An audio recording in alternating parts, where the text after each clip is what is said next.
National Studies Academy, but behind the pen, he is a senior. Through the love of life, anything is possible for this newcomer. He is a word choreographer that provides movements by speech and delivers an inner city youth's point of view. Welcome.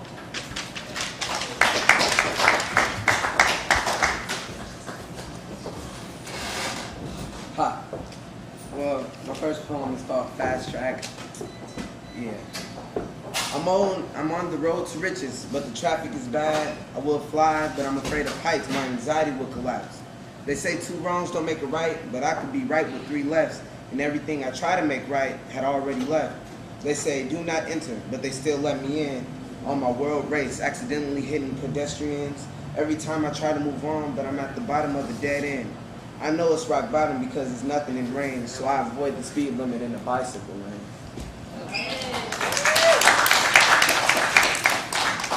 And my next poem is called Voices in My Head. The voices in my head scream at its highest peak until the voices screech, or until I release the thoughts and the voices are pleased. The voices in my head hum melodies, bringing points of views of gray areas, not just black and white like referees. They say, look and pay attention. I don't fight the taboos or inquisitions. The voices in my head fill my brain. They fantasize on money, clothes, and chains. They suck me into the system that pumps my feelings to my limbs, that bring me images to my lids, that comes from my stems and roots me to them. The voices in my head disregards me being crazy because you see me thinking in deep thought and think to yourself like, that ain't me. Then you get annoyed at this hanging moment that pushes you to the ledge, but now you're just listening to the voices in your head.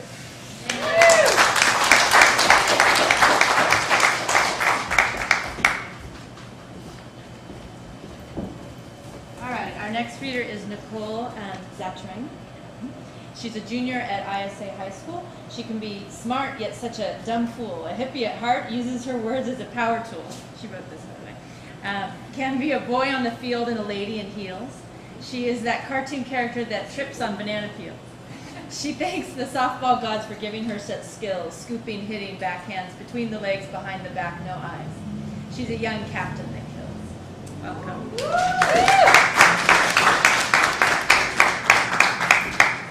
So my first poem is called Moed. Intellectual perspective, comfortable isolation, high art seems more like a collection of people's explorations, mind-boggling definitions, unfocused imagery you can still imagine clearly. Randomized words can't seem to compete with skylords. Perfect circle of glory holes, and I don't mean for sex toys, but for real life terms on steroids.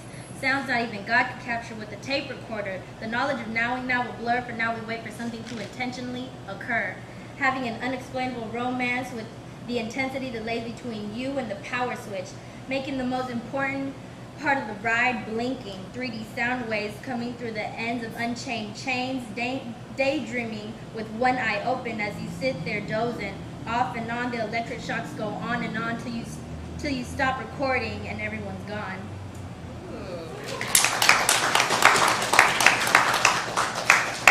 And now my second one is from our book. It's called, oh, this is not it, I'm sorry.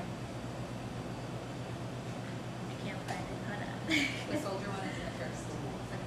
Second page, okay. I'm going, okay. Alright, this isn't showbiz. I hate war. I hate the word war. I hate the meaning of war. I hate the reasons, the motives, the intentions, the purposes, the layouts, the blueprints, the mission, the goal, the objective, the outcome, and the consequences that come with it. The consequences that not only that soldier has to face, but the family of that soldier. The people who care and love that soldier. The family and people that would have and could have been a part of that soldier. War, armed strife or conflict between different parties within this planet we call Earth. We are one. Forget about the word nations, forget the number of population, forget the differences in race and territory or whatever the hell the reason is.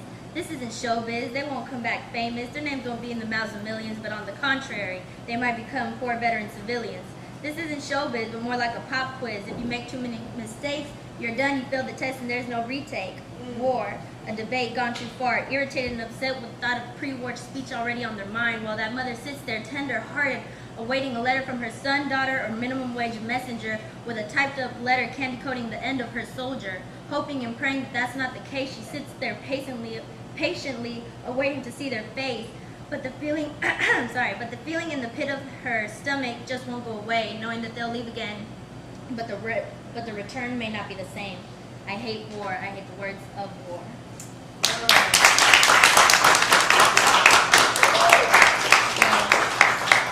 So, Geoffrey and I are gonna read a piece together, kind of on the same topic about war, right? War, basically.